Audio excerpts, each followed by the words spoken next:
Praise lord. ఈరోజు దేవుని వాగ్దానము.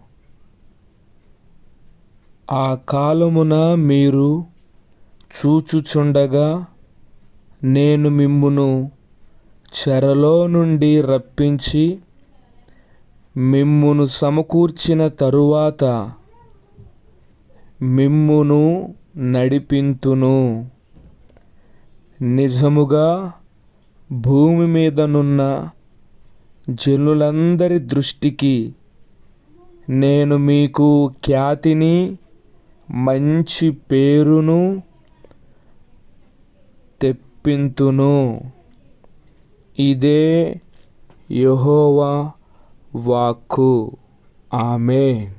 ప్రియ దేవుని బిడ్డలారా, వినుచున్నటువంటి మనందరి జీవితాలలో ప్రభు ఈ వాగ్దానమును నెరవేర్చునుగాక.